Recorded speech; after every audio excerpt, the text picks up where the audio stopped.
Hello, ladies and gentlemen from across the Louisiana plain. Thank you for joining us today in pursuit of honest governance, liberty, and helping us to drain the Louisiana swamp once and for all. My name is Chris. And I'm Danielle, and this is the State of Freedom. We are so honored that you have chosen to spend part of your day with us. Today, we will be continuing a deep dive into the election integrity issue with part 2 of our interview with Dr. Randy Russ. Dr. Russ, so we're talking here about the serious problems in our voter registration system in Louisiana, the serious problems that we have in the election machines, in the centralized voting system that we have. Clearly, we are vulnerable. Clearly, we are not safe in our system. And that brings us to the $64 million question, or maybe several questions. What, in your studied view, is the solution? So we mentioned that elections have consequences and corrupt elections have catastrophic consequences. We have 50,000 of our citizens leaving the state every year. Our people are voting with their feet. So for politicians to say there's nothing to see here, trust the process, is disingenuous. We have a problem. And so centralization and complexity are the root of corruption, or the ability to corrupt. So the solution is to decentralize and simplify and return power to the parish and the precinct so that average citizens supervise, conduct, and certify our own elections. My friend John Scanlon, who has been involved in the movement since the beginning, says it this way: voting is simple addition. It's 1 + 1 + 1. So why do we need a machine with 2 million lines of code, computer code, to count votes? So we think the solution is twofold.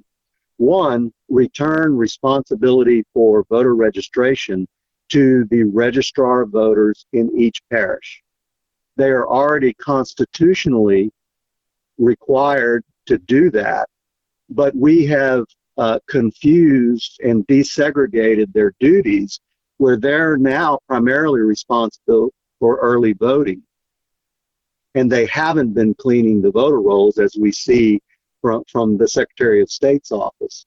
So we think the Registrar of Voters should get out of the election business and focus exclusively on their constitutional responsibilities to maintain the voter rolls per federal and state law. And this is not complicated, because most of the records they need to do that are at the parish level. For example, the coroner, the clerk of court for property transfers, the marriage and divorce judgments, so on and so forth. Also, they can access the national change of address from the post office. We've done that, and we're just citizens.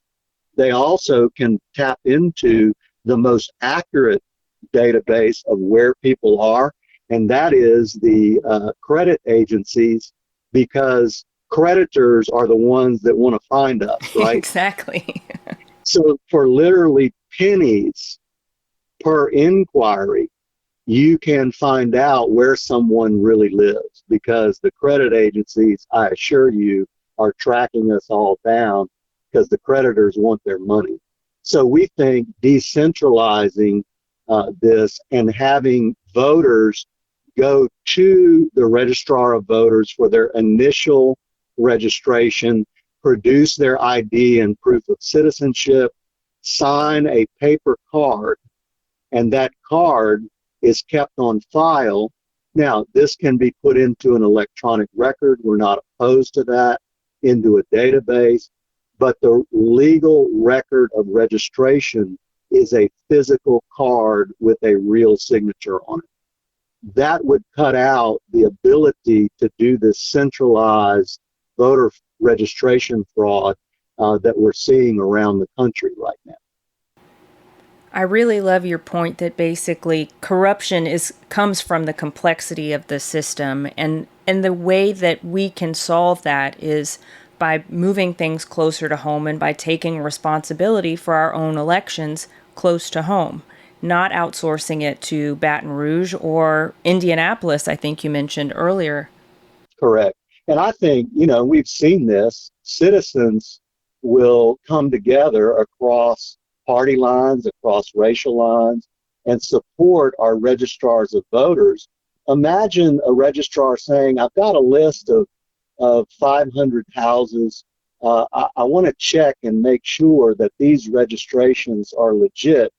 Would you guys form some teams and help me? I'm going to commission y'all as registration commissioners, and I want you to go check on these folks, make sure they really live there.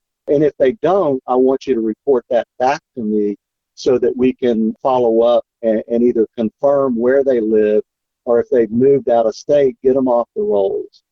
Imagine how the community would come together to secure our own voter rolls. That way, when people challenge, like today, I would be able to say, there's no problem in East Baton Rouge Parish because I personally have canvassed with some of my Democratic friends. We can assure you that our rolls are as clean as they possibly can be. So it builds confidence and trust in the system. And we're not telling people like the election officials are, well, you got to trust the process. Yeah, we don't trust the process. We don't. And the recent polling suggests, this is Rasmussen poll, which is, they're doing a tracking poll nationally on a frequent basis. Almost 2/3 of likely voters in the 2024 election believe that cheating will affect the outcome of at least some races in that election. And a similar number believe that our election officials are behind the curve on this issue. That is just huge. Very much behind the curve. And I would say the media has been fairly effective in brainwashing people into thinking that election integrity or clean voter rolls is a partisan issue. They're trying to divide us, as you know. On every issue, they want to divide Republicans and Democrats, blacks, whites, and Hispanics, heterosexuals versus LGBT. They're trying to divide us on every single issue. And a thoughtful citizen should be asking this question. Why are they trying to divide us? Yeah. Who are they trying to protect? It's not us. Correct. So we also need to talk about the solution to the vulnerable voting machines. It's the same idea, decentralize and make it simple. So I'll tell a story, which Chris has heard this one before. In the election of 1860, Abraham Lincoln was running, and I believe in that period we were quite divided prior to the Civil War. Yeah, the understatement of the week. And so Abraham Lincoln was in his office in Springfield, Illinois, awaiting election results using his iPhone and his iPad. No, we didn't have that. We didn't have that back then. The reason why he was at the capital of Illinois is they had a telegraph. And as we know, the only way to vote back then was a paper ballot with a pen or a pencil. So he got election return after election return from the various states at 9:30 that night on election night. And remember, there was no early voting. There was none of that. On election night at 9:30, he knew that he was within the New York electors, New York state electors, of being elected president of the United States. So he telegraphed his guy in New York State, Thurlow Weed, who was, the campaign consultant in today's terms. And he said, Thurlow, where are we at?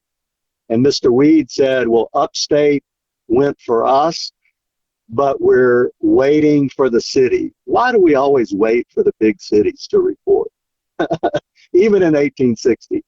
So around midnight, Mr. Weed telegraphed candidate Lincoln and said, the returns are in from the city, Mr. President. And Abe Lincoln went to bed knowing that he had been elected president that night. Roll forward to today. We have counting that goes on for days and weeks. And in 2020, I think Georgia wasn't certified for like 6 weeks, a long time.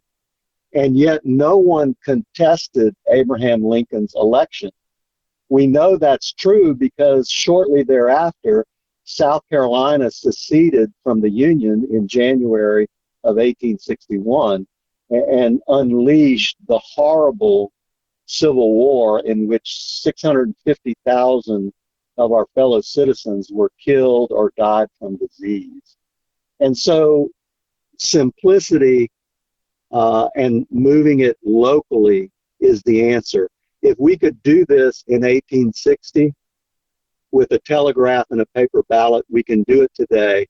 And so we have been advocating, and many of us testified at the Voting System Commission meetings, that a secure hand-marked paper ballot cast at the precinct level, hand-counted by registered voters across party lines, racial lines, etc., in each precinct is the way to go. It's the way it was done for a couple hundred years, even before we became a great republic.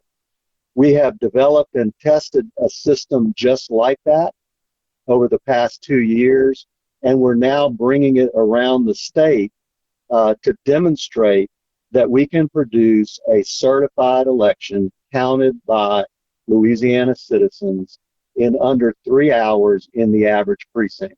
And you're saying, Dr. Russ, that the institutional bureaucrats who consistently parrot that, sorry, Dr. Russ, but this simply cannot be done. This secure hand-marked paper ballot system that you're talking about is not a feasible system in the state of Louisiana. It cannot work.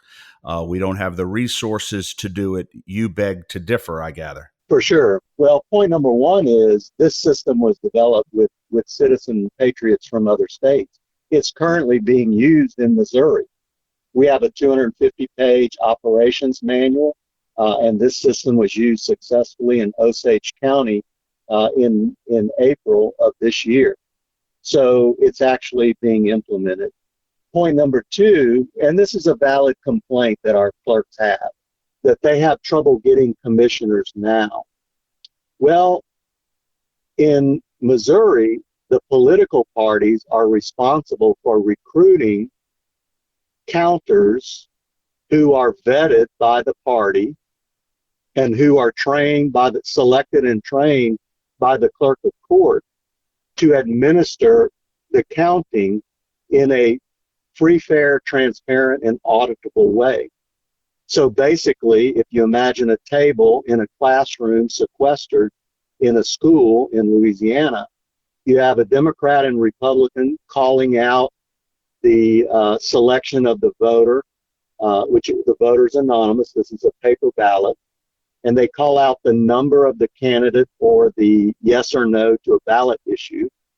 And you have two counters, independent counters, one Democrat, one Republican, ticking off a count sheet or tally sheet, and when they're finished, those tally sheets have to match as to the totals.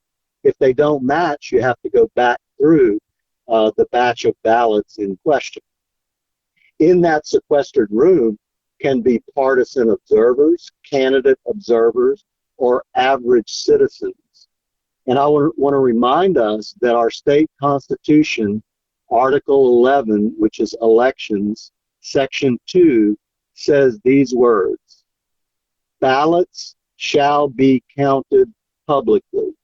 Now, I think the average citizen understands what that means. A ballot means that there's a physical ballot. There's an artifact there, to use accounting terms. But we don't have ballots in Louisiana, and that's why we can't and never have audited our results. So we think secure hand-marked paper ballots comport with the Constitution. Secondly, shall, and Chris, you're an attorney, what does shall mean? It's not optional. It's not optional. Shall be counted publicly. Now we believe, because we've met with thousands of Louisiana citizens over the last couple of years, we believe that they're smart enough and aware that publicly means it should be observable. And right now, the process is in a black box, proprietary patented software that no one can analyze or review by contract with the voting system companies, which ought to raise a yellow flag for most people. We think publicly means that citizens should be able to observe if they're willing to be sequestered during election day. They should be able to observe the count of their own votes. Absolutely. I was just going to say, Dr. Russ, that your team is going around the state currently and demonstrating the simplicity and the propriety and the accuracy of this process that you're describing. I mean, you're doing demos of it now, correct? That's correct. We're going around the state. Our goal is to go to every parish in the state, and we have dates scheduled out into September, but we're not going to stop. We just keep going. And we had industrial engineers, certified public accountants, average citizens working on this project for the last 2 years, along with election experts from out of state, along the lines, although Dr. Haldeman didn't work with us, but people of similar stature have been helping us in this effort, along with citizens like Linda Rance from Missouri, who is implementing this as we speak in that state. And so this is not theoretical, and we've encouraged our registrars and clerks to come see, but so far none of them have taken us up on our offer to come look. We will in Terrebonne be inviting them as well. We'll be seeing you next month, Dr. Russ. You're coming down to Terrebonne, and we'll be seeing that demonstration as well and Sure. hearing, I think, the results of the canvas. That's correct. Yeah, I'll be there on the 21st, I believe. Yep, that's correct. I'm looking forward to that. I may have to drive over to Terrebonne for that one. I love coming down there to see y'all anyway, Danielle, but that'll be a good reason to come. But Dr. Russ, let me ask you this. On the current scene, the Secretary of State's race is such an important race in Louisiana right now. Is there a candidate in that field who understands and appreciates the issues and the vulnerabilities that we've been talking about here today? Yes, there are, I think, three who do not.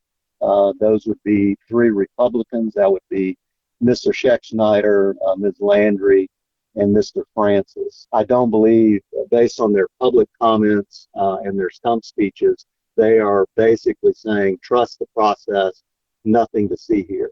We recently met with candidate Greenup, Gwen Greenup, and to her credit, she is acknowledging publicly that the public, and she's a Democratic candidate, by the way, she has acknowledged publicly at the Convention of States meeting last week in Baton Rouge that citizens don't have confidence in our system and that there are problems in it. And she is a CPA, she's an accountant and an attorney, and she's worked in clerk of courts offices previously.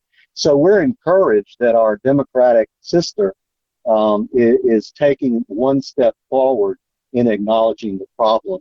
But the only person in the race who both acknowledges the problem, understands it, and supports the solution that we have been advocating for 2 years is Brandon Trosclair. And I saw Brandon speak not too long ago. I've seen him speak a couple of times now, and he does seem to have an understanding and even a mastery of these issues and these vulnerabilities. And I just wanted to make sure that our listeners know that and take a good close look at Brandon Trosclair for Secretary of State, because he understands fundamentally, not just theoretically, that if we do not have a fully secure voting system, then we really don't have a republic. And that's not hyperbole to say that. We can focus on all of the other issues that we want to focus on. But if we can't trust the reliability of our vote, then we really have lost the republic. And I think that is why the Secretary of State's race is equally important, if not more important, than the governor's race, than the attorney general's race, or any other race. I think you could argue that the Secretary of State's race is, for all the reasons we've been discussing, perhaps the most critical race on the horizon this October. I couldn't agree more. Yeah, such a great point, Chris. And Dr. Russ, maybe just on that point, what would you say is the average citizen's role when it comes to election integrity? Obviously, we need to participate in the election in terms of supporting a good Secretary of State candidate like Brandon Trosclair. What else would you say people who are angry about this issue, people who are concerned about this issue, what can we do?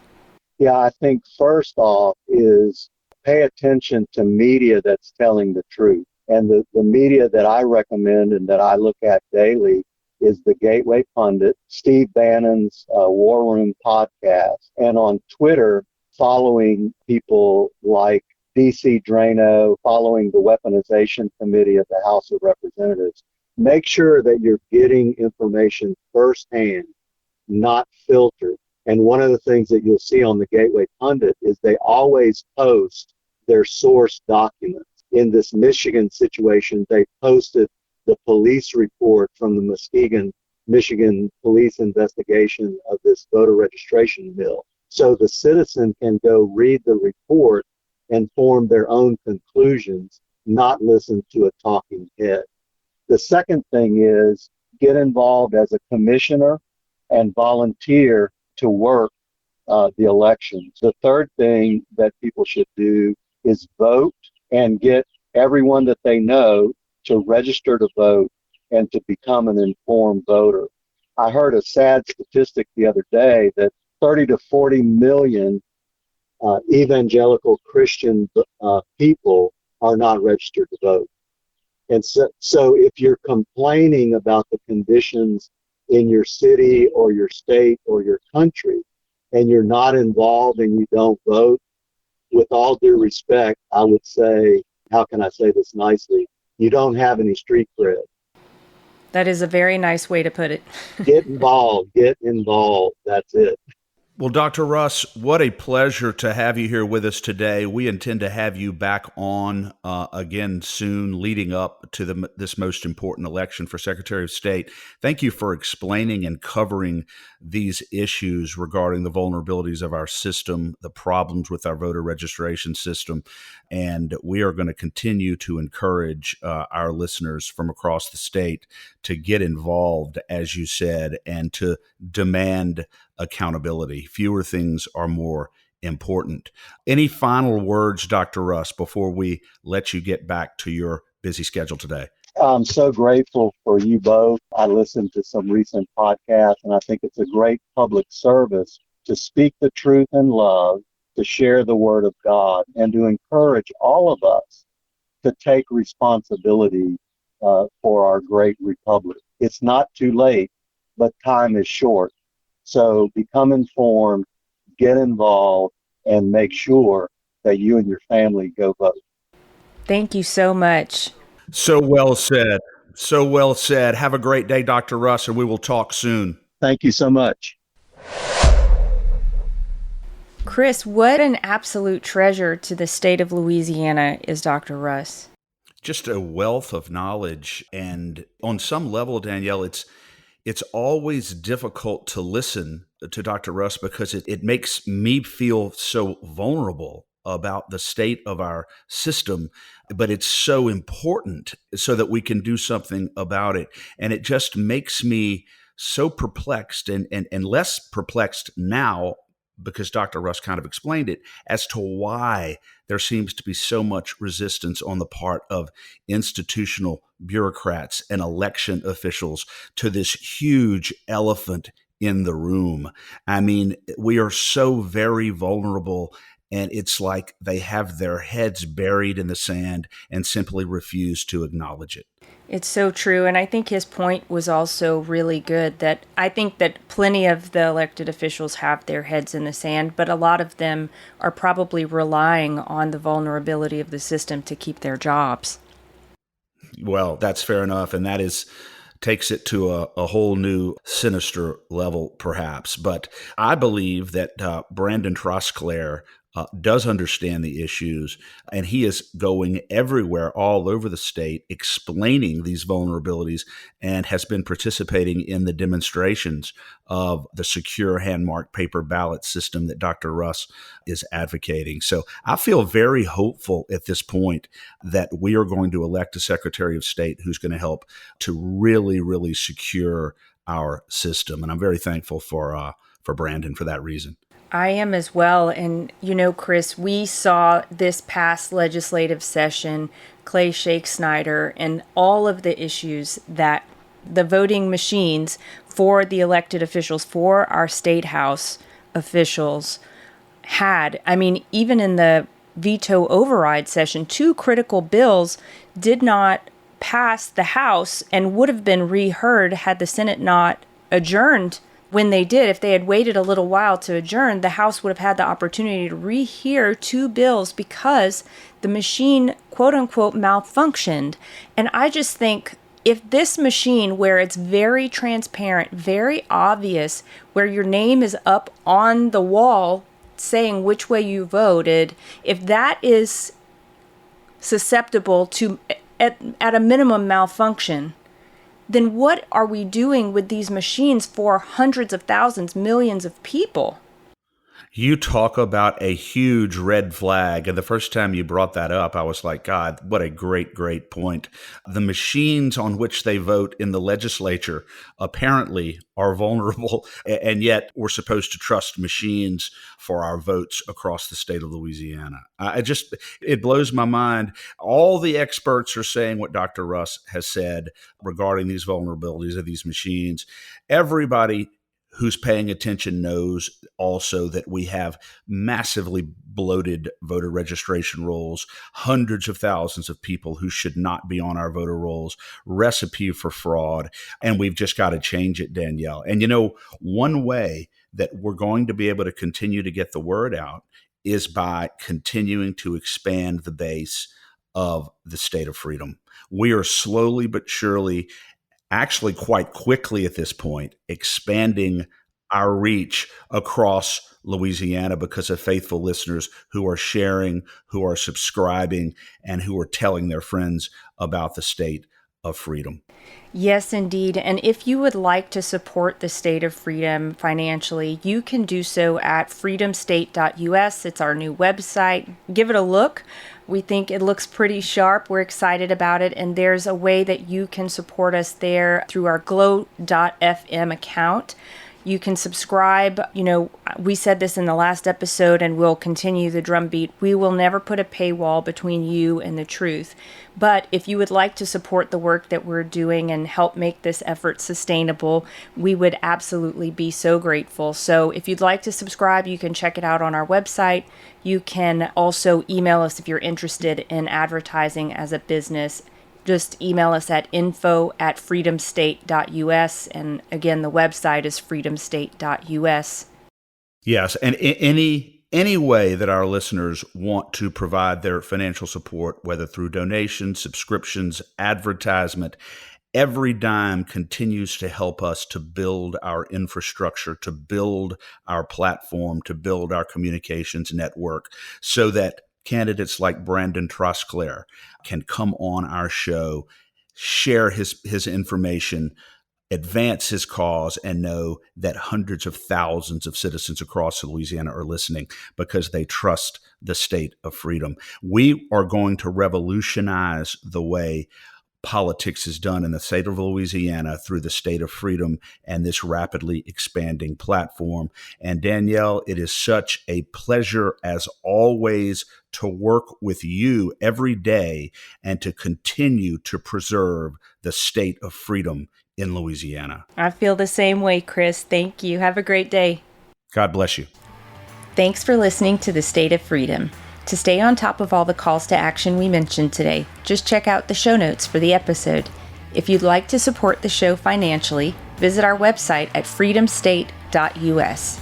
If you'd prefer to give by mail, you can send a check to the State of Freedom, LLC, at P.O. Box 861, Berg, Louisiana 70343.